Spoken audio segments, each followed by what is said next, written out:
Mga katsabi, magluto tayo ng tortang talong, pero kakaiba to siya.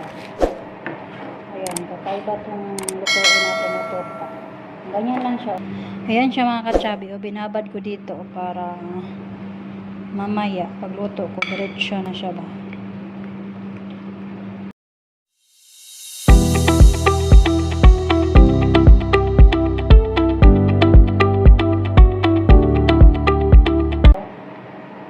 Hiwain lang natin. Manipis, ganito siya. Pero manipis. Ganyan ah. Kiraksan nyo. Ayan, ganyan. Favorito ni Lola. Gawan ko siya ng pagkain niya ngayon. Kasi binigyan niya ako ng sildo na sobrang awa. Kasi ay galit na naman ako at saka nagpaalam na ako sa kanya na uwi. Tapos ngayon, si Lola, takot naman, uuwi ako. Kasi alam na nila ngayon na uuwi ako. So, ngayon, binigay yan ng maaga yung aking sahod. Mga katsabi. Biruin mo, 23 pa ngayon. O, diba? 23 pa ngayon, binigay na niya yung aking sahod. Medyo makapal to, pero okay lang kasi may ano ba, may ugo dito sa ano. Ganyan siya mga katsabi. Tapos ibabad natin dito sa tubig. Ayan siya, yung tubig. Ibabad natin para hindi siya brown. Hindi mag-iba yung kulay niya ba. So ayan, babad natin. Meron tayo dito dalawa.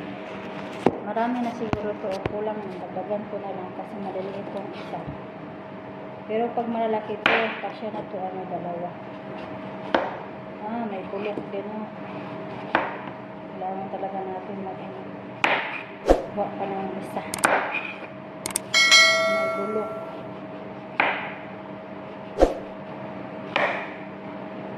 Maganda sana itong mga katsabi, mamaya ko lutuin. No?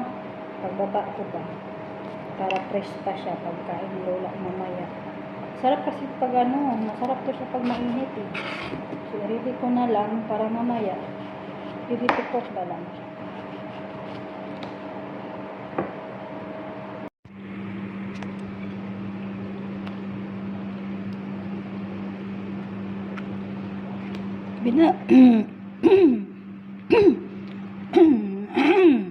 Wala akong tingog yate.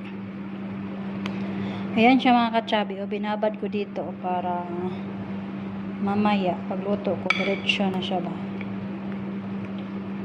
Binabad ko dito para masop yung mga ingredient na nilagay ko dito.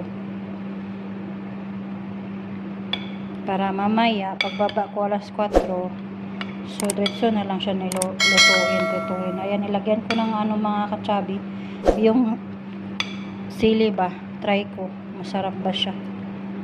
Ayan, babad ko muna, lagay ko sa rep para mamaya ready to cook. So ayan.